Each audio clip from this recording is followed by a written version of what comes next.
दोस्तों, हल्द्वानी हिंसा मामले में जमीयत उलमाए हिंद और हजरत मौलाना सैयद अरशद मदनी साहब को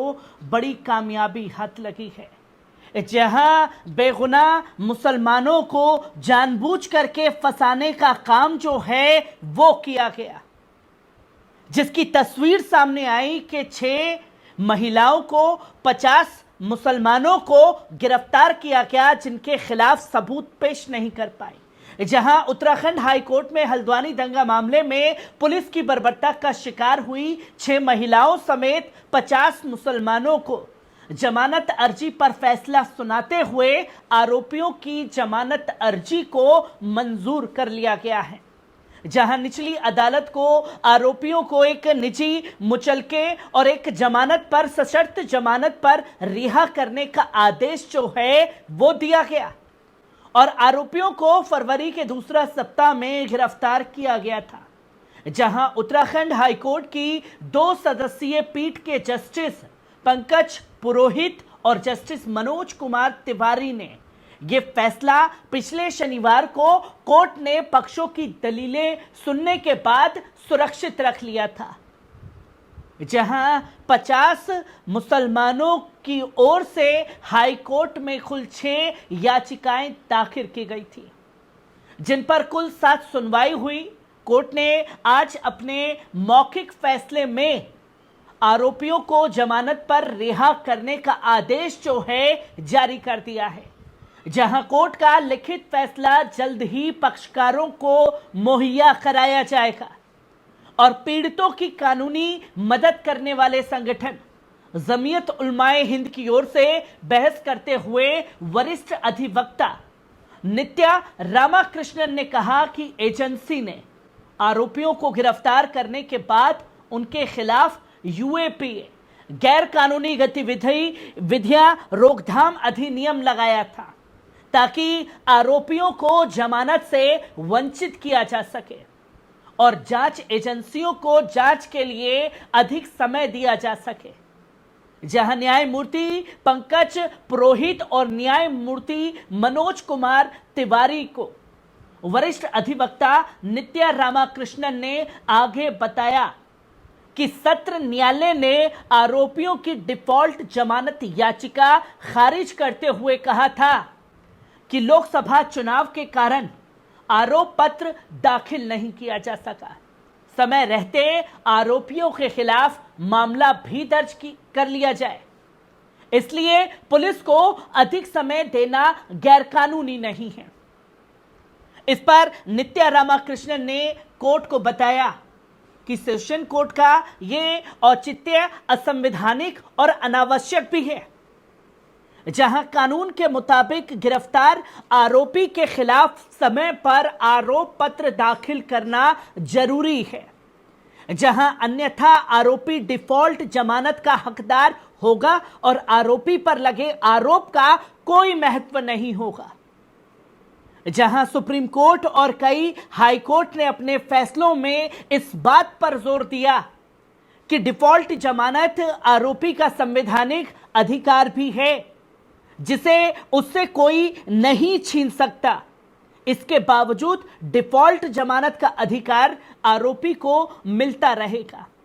क्योंकि डिफॉल्ट दाखिल करने के बाद भी डिफॉल्ट जमानत का अधिकार आरोपी को मिलेगा। इस मामले में हाई कोर्ट से जमानत के बाद जजों ने पुलिस से तीखे सवाल किए, जहां पुलिस ने सेशन कोर्ट में चार्जशीट दाखिल कर दी है। वरिष्ठ वकील नित्या रामाकृष्णन ने आगे यह भी बताया कि जांच एजेंसी ने 90 दिन की अवधि पूरी होने के बाद अदालत में आरोप पत्र दाखिल नहीं किया है और अदालत से 28 दिन और मांगे, जो कानून गलत है। इसलिए आपराधिक प्रक्रिया संहिता की धारा 167 और यूएपीए एक्ट की धारा 43D/2 के तहत जमानत न मिलने पर आरोपी को जेल से रिहा किया जाना चाहिए। जहां सुनवाई के दौरान वरिष्ठ वकील ने कोर्ट से यह भी कहा कि पुलिस ज्यादती खत्म हो गई है। 65 साल वृद्ध मुस्लिम महिला समिति अन्य 6 महिलाओं को भी जेल के अंदर बंद किया गया। और उनके खिलाफ यूएपीए अधिनियम लागू किया गया। इसके अलावा पीठ ने उत्तराखंड सरकार का प्रतिनिधित्व कर रहे वकील जेएस वर्क से भी पूछा कि क्या उन्हें महिलाओं को जेल में डालना चाहिए और रखने की जरूरत है क्या, जिस पर एडवोकेट वर्कर्स कोई संतोषजनक जवाब नहीं दे सके और कहा कि सीसीटीवी फुटेज में महिलाएं दिख रही हैं। वरिष्ठ अधिवक्ता नित्य रामाकृष्णन ने गुलजार, रईस अहमद, मोहम्मद शाद, मोहम्मद फरीद, जावेद,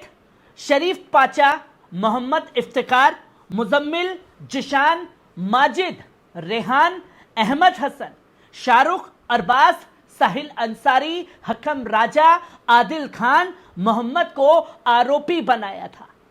जिसमें आसिफ, शहाबुद्दीन, अजीम, मोहम्मद समीर, सुलेमान, जिशान जेबो, नबी हसन,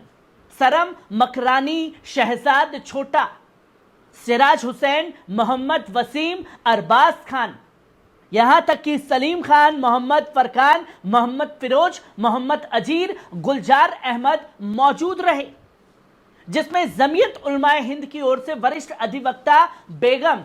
शहनाज, सोनी, शमशेर, सलमा, रेशमा, मोहम्मद रिजवाना, दानिश खान, मोहम्मद शाकिर, मोहम्मद इमरान, फैजडो और आरिश की जमानत याचिका अधिवक्ता शाहिद नदीम, अधिवक्ता सीके शर्मा और अधिवक्ता आरिफ अली, अधिवक्ता मुजाहिद अहमद और अधिवक्ता सतुती राय, अधिवक्ता नितिन तिवारी और अधिवक्ता विजय पांडे की देखरेख में सुनवाई हुई, जहां साफ तौर पर यह सवाल पूछा गया कि 90 दिन के बावजूद सिर्फ एक सीसीटीवी फुटेज में ये लोग दिख रहे हैं तो आपने इन्हें गिरफ्तार कर लिया। क्या सीसीटीवी फुटेज में दिख रहे हर व्यक्ति के ऊपर दंगे का आरोप लगा करके जेल की सलाखों के पीछे डालने का काम किया जाएगा? और हल्द्वानी हिंसा वो मामला है दोस्तों, जहां कवरेज दिखाने पर मुझे भी निशाना बनाया गया और यह बताया गया हल्द्वानी पुलिस द्वारा कि साहब देखिए, आपने यहां की सच्चाई दिखाई है, आपने सबसे बड़ा क्राइम कर दिया है। पर एक एक कर सबूत जब जुटाने की बारी पुलिस प्रशासन द्वारा अदालत के अंदर आती है तो अदालतों से पुलिस प्रशासन दूर दूर भागती हुई दिखाई देती है, जिस पर तारीख पे तारीख मांगती चली जाती है।